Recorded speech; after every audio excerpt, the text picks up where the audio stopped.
வணக்கம் நண்பு. சக்கு ஃபினான்ஸ் தமிழ் சேனலுக்கு உங்களை அன்புடன் வரவேற்கின்றேன். இன்றைக்கி நம்ம டாபிக் வந்து ஸ்மால் பிஸ்னஸ் பட்ஜெட்டிங்கு அப்புறம் ஃபினான்ஷியல் பிளானிங் எப்படி பண்ணுறது அப்படின்னு சொல்லிட்டு பார்க்க போகிறோம். ஸோ காசு எங்கேருந்து வருது, எங்கே போகுதுன்னு தெரியலையா, பிஸ்னஸ் லாபம் இருக்கா இல்லையான்னு குழப்பமாக இருக்கா, ஸ்மால் பிஸ்னஸ் மற்றும் ஃப்ரீலான்ஸுக்கு ஃபினான்ஷியல் பிளானிங் மற்றும் பட்ஜெட்டிங் எவ்வளோ முக்கியம்னு நம்ம இன்றைக்கி பார்க்க போகிறோம். ஸோ இந்த வீடியோ முழுசாக பார்த்தீங்கன்னா உங்கள் பிஸ்னஸ் பண்ணதை எப்படி வந்து சரியாக வந்து மேனேஜ் பண்ணணுன்ற ஒரு கிளியரான ஐடியா உங்களுக்கு கிடைக்கும். ஸோ இப்போ வாங்க, தனிப்பட்ட மற்றும் வணிக நிதிகளை எப்படி வந்து நம்ம வந்து பிரித்து பார்க்கணும் அப்படிங்கிறத நம்ம பார்க்கலாம். ஸோ அதாவது பர்சனல் மற்றும் பிஸ்னஸ் ஃபினான்ஷியலில் நம்ம எப்படி வந்து தனித்தனியாக நம்ம வந்து பிரிக்கணும் அப்படின்னு சொல்லிட்டு நம்ம பார்க்கலாம். ஸோ முதல்ல செய்ய வேண்டிய முக்கியமான விஷயம் என்னென்னா, உங்கள் தனிப்பட்ட பணத்தையும் பிஸ்னஸ் பணத்தையும் தனித்தனியாக பிரித்து வைக்கிறது. ஸோ அதெல்லாம் ஏன் முக்கியம்னு நம்ம பார்க்கலாம். ஸோ அதாவது நம்ம பணம் எது, பிஸ்னஸ் பணம் எதுன்னு தெரியலையே என்ற இந்த கேள்வி வராது இப்படி பிரித்து வச்சிங்கன்னா. ஸோ அதாவது கணக்குகளை பிரித்து வச்சா வரி கட்டும்போது ரொம்ப ஈஸியாக இருக்கும் உங்களுக்கு. ஸோ உங்கள் பிஸ்னஸ் உண்மையிலேயே லாபத்தில் ஓடுதான்னு தெரிஞ்சுக்கவும் முடியும் இதெல்லாம் நீங்கள் பண்ணிங்கன்னா. ஸோ அது எப்படி பிரிக்கணும் அப்படின்னு சொல்கிறது அவங்க பார்க்கலாம். ஸோ இது ரொம்ப முக்கியம். உங்கள் பிஸ்னஸ்க்கு வருமானம் செலவு எல்லாமே வந்து கணக்கில் தான் இருக்கணும். ஸோ மறந்துடாதீங்க. ஸோ பிஸ்னஸ் செலவுக்கு, அதாவது பிஸ்னஸ் செலவுகளுக்கு தனிப்பட்ட யூபிஐ அல்லது தனிப்பட்ட டெபிட் கார்டு, கிரெடிட் கார்டு நீங்கள் பயன்படுத்தலாம். ஸோ செப்பரேட்டாக நீங்கள் வந்து அதை மேனேஜ் பண்ணலாம் நீங்கள். ஸோ உங்கள் பிஸ்னஸுக்கு தனி பேங்க் அக்கௌண்ட் ஓப்பன் பண்ணுங்கள். தனிப்பட்ட செலவுகளுக்கு, பிஸ்னஸ் செலவுகளுக்கும் தனித்தனியாக பணம் வச்சுக்கோங்க. இது உங்கள் கணக்குகளை ரொம்ப தெளிவாக்கும். ஸோ அதாவது வருமானம் மற்றும் செலவுகளை வந்து எப்படி வந்து நம்ம ட்ராக் பண்ணுறதுன்னு சொல்லி பார்க்கலாம். ஸோ இன்கம் அண்ட் எக்ஸ்பென்ஸுங்க. ஸோ அதை எப்படி நம்ம வந்து மானிட்டரிங் பண்ணுறதுன்னு சொல்லி பார்க்கலாம். ஸோ பணம் எங்கேருந்து வருது, நீங்கள் எங்கே போகுதுன்னு தெரிஞ்சுக்கிறது தான் அடுத்தபடி. ஸோ இதுதான் உங்கள் நிதிநிலையை புரிஞ்சிக்கிறதுக்கு ரொம்ப உதவும். ஸோ அதை ஏன் நம்ம பார்க்கணும், அதாவது மானிட்டரிங் பண்ணணும் அப்படின்னா நம்ம பார்க்கலாம். ஸோ வீண் செலவுகளை அடையாளம் நம்ம கண்டுபிடிக்கலாம். தேவையில்லா செலவுகளை குறைக்கவும் இது உதவும் நம்மளுக்கு.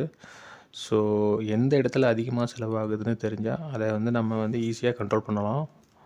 ஸோ பிஸ்னஸ் செலவுகளை சரியாக நம்ம வந்து பதிவு செஞ்சோம்னா வரி விலக்கு ரொம்ப நம்மளுக்கு கிடைக்கும்.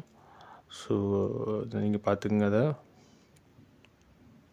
ஸோ அடுத்தது வந்து மானிட்டரிங் வந்து எப்படி பண்ணுறது, வந்து அதுக்கான என்ன டூல்ஸ் யூஸ் பண்ணுறதுன்னு நம்ம பார்க்கலாம். ஸோ ரெண்டு வகையாக நம்ம பார்க்கலாம். மேனுவல் மெத்தடாகவும் நீங்கள் பண்ணலாம், டிஜிட்டல் டூலை யூஸ் பண்ணி நீங்கள் பண்ணலாம். ஸோ ஆரம்பத்தில் ஒரு நோட்டு புத்தகம் அல்லது எக்ஸல் ஷீட்டை போட்டு நீங்கள் இப்போ யூஸ் பண்ணலாம். ஸோ அப்படி இல்லைன்னா நீங்கள் டிஜிட்டல் டூல்ஸை யூஸ் பண்ணலாம். வாடிக்கையாளர்களுக்கு பில் போடுவது எப்படின்னு சொல்லி, இன்வாய்ஸிங்கு எப்படின்னு சொல்லி நீங்கள் பார்க்கலாம். அது எக்ஸ்பென்ஸ் ட்ராக்கிங்கு, அதாவது செலவுகளை வந்து நீங்கள் எப்படி வந்து நீங்கள் நோட் பண்ணி வைக்கிறதுன்னு சொல்லி ஒவ்வொரு செலவையும் கேட்டகரியாக பிரித்து பதிவு செய்யணும். உதாரணமாக இப்போ வந்து நீங்கள் வந்து ஒரு மார்க்கெட்டிங் பண்ணுறீங்க, பணச்செலவு, இல்லைன்னா வந்து ஏதாவது ப்ராடக்ட் மூலப்பொருள்லாம் வாங்குறீங்க, அதெல்லாம் நீங்கள் வந்து அதில் ஃபீட் பண்ணி வைக்கலாம். எக்ஸ்பென்ஸோட ட்ராக்கிங் எல்லாம் நீங்கள். ஸோ அதாவது ரிப்போர்ட்டிங்கு, உங்கள் லாப நஷ்டத்து கணக்கையும் நீங்கள் ப்ராஃபிட் லாஸ் எப்படி வந்து எப்படி இருக்குதுன்னு பார்க்கலாம் நீங்கள் அந்த யூஸ் பண்ணிங்கன்னா. ஸோ அது உங்களுக்கு வந்து நீங்கள் அப்டேட் பண்ணிக்கிட்டு அது ஈஸியாக இருக்கும் உங்களுக்கு அப்டேட் பண்ணுறதுக்கு. உங்களுக்கு எல்லாமே அதுலேயே உங்களுக்கு தெரிஞ்சிடும். அதாவது நீங்கள் ஃபார் எக்ஸாம்பிள் நீங்கள் எடுத்துக்கிட்டிங்கன்னா இப்போ நிறைய சாஃப்ட்வேர் இருக்குது. Zoho Books, free books, QuickBooks மாதிரியான டூல்ஸ் வந்து உங்கள் வேலையை ரொம்ப ஈஸியாக சுலபமாக்கும். ஸோ நீங்கள் இதை நீங்கள் ட்ரை பண்ணி பார்க்கலாம். ஸோ இந்த ஆப்ஸ் லிங்க்ஸ் எல்லாம் டிஸ்கிரிப்ஷனில் கொடுத்துருக்கேன், செக் பண்ணுங்கள். பிஸ்னஸ் வந்து நீங்கள் ஒரு கண்ட்ரோல் வைக்கணும் அப்படின்னு சொன்னீங்கன்னா, ஸோ உங்கள் செலவு எல்லாமே வந்து ஒரு ப்ராப்பரான ஒரு இதில் இருக்கணும் அப்படின்னு நீங்கள் நினச்சிங்கன்னா, ஸோ இதை நீங்கள் யூஸ் பண்ணலாம். நீங்கள் உங்கள் பிஸ்னஸுக்கு வர ஒவ்வொரு பைசாவையும் செலவாகிற ஒவ்வொரு பைசாவையும் நோட் பண்ணுங்கள் கண்டிப்பாக.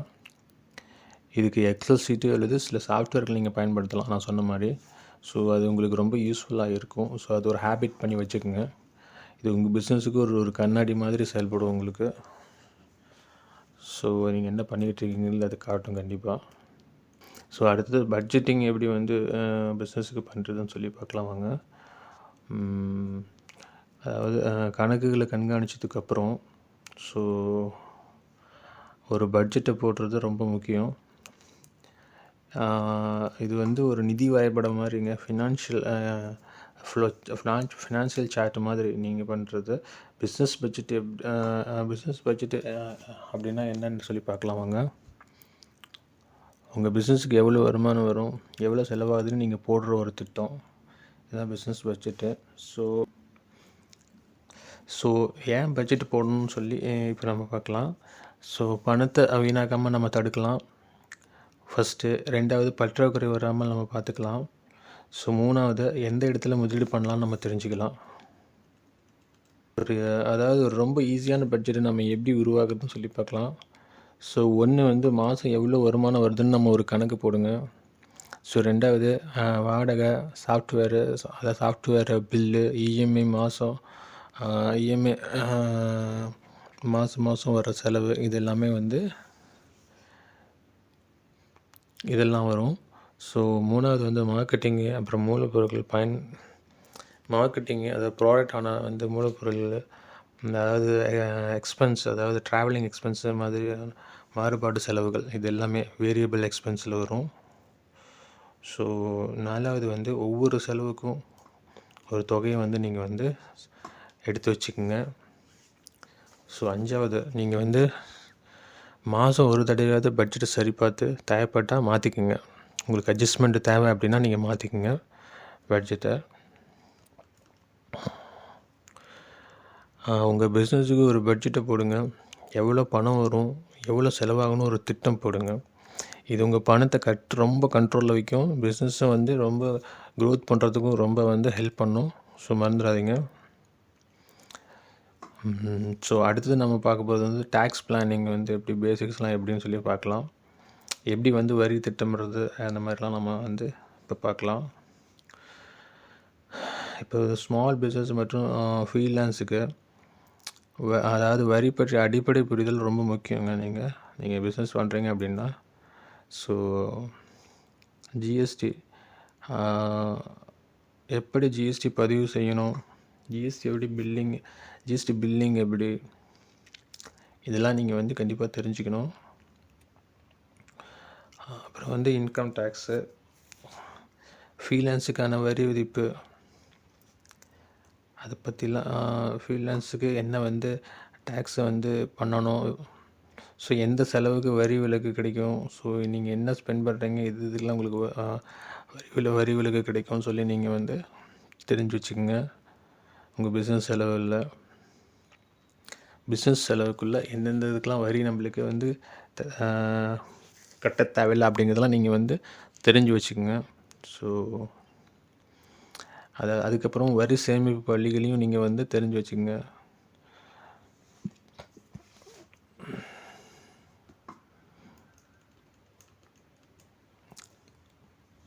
ஸோ அடுத்தது வந்து சிஏ கண்டிப்பாக உங்களுக்கு வந்து உங்கள் பிஸ்னஸ் ஒரு லெவலுக்கு போனதுக்கப்புறம் கண்டிப்பாக உங்களுக்கு வந்து தேவைப்படும். ஸோ உங்கள் பிஸ்னஸ் வளர ஒரு சிஏ வந்து கண்டிப்பாக ரொம்ப முக்கியம் உங்களுக்கு. ஸோ வரி கட்டுறது ஒரு பெரிய விஷயமா நினைக்காதீங்க. ஜிஎஸ்டி, இன்கம் டேக்ஸ் பற்றி அடிப்படை விஷயங்களை தெரிஞ்சுக்கோங்க. எந்தெந்த செலவுகளுக்கு வரி விலக்கு கிடைக்கணும்னு பார்த்துக்குங்க. உங்கள் வரிகளை சேமிக்கலாம் நீங்கள் அதுக்கு. ஸோ இதெல்லாம் நீங்கள் தெரிஞ்சு வச்சுக்கிட்டிங்கன்னா தேவைப்பட்டால் ஒரு சிஏவை கண்டிப்பாக வந்து நீங்கள் அப்ரோச் பண்ணுங்கள். அவங்ககிட்ட டிஸ்கஸ் பண்ணுங்கள். உங்கள் பிஸ்னஸ் பற்றி என்னென்னு சொல்லுங்கள். அவங்க அதுக்கேற்ற மாதிரி ஒரு பிளான் சொல்லுவாங்க. ஸோ பார்த்துக்குங்க. அடுத்ததாக நம்ம பார்க்க போகிறது வந்து சேவிங்ஸ் அண்ட் இன்வெஸ்டிங் வந்து எப்படி வந்து பிஸ்னஸை வந்து க்ரோத் பண்ணும் அப்படின்னு சொல்லி பார்க்கலாம். ஸோ பிஸ்னஸுக்கு பட்ஜெட் மட்டும் போதாது, எதிர்காலத்தில் சேமிக்கிறதுக்கும் முதலீடு செய்யவும் நம்ம கற்றுக்கணும். அடுத்தது பிஸ்னஸ் எமர்ஜென்சி ஃபண்டு, அது எப்படி எடுக்கலாம்னு சொல்லி பார்க்கலாம். அது ஏன் முக்கியம்னா, ஸோ எதிர்பாராத செலவுகள், வருமானம் குறையும் மாதங்கள் போன்றவற்றுக்கு உதவும் இது. ஸோ ஒரு மாதத்துலேயும் வந்து அன்எக்ஸ்பெக்டட் செலவு வரும். ஸோ நம்ம எதிர்பார்க்காத வந்து சம்டைம்ஸ் நம்மளுக்கு மந்த்லி இன்கம் வந்து குறையலாம். ஸோ இதுக்கெல்லாம் வந்து அந்த எமர்ஜென்சி ஃபண்டு நம்மளுக்கு வந்து ரொம்ப ஹெல்ப் பண்ணும். எவ்வளோ பணம் வைக்க வேண்டும் அப்படின்னு நீங்கள் கேட்டிங்கன்னா, ஸோ எவ்வளோ பணம் வைக்கணும் அப்படின்னு நீங்கள் கேட்டிங்கன்னா, ஸோ அதாவது மினிமம் வந்து 3 to 6 மந்த்து வந்து ஒரு மந்த்லி வந்து ஸ்பெண்டிங் நீங்கள் கையில் எடுத்து வச்சுக்கணும். ஸோ அட்வான்ஸாக, ஸோ அதை நீங்கள் கண்டிப்பாக செய்யணும்.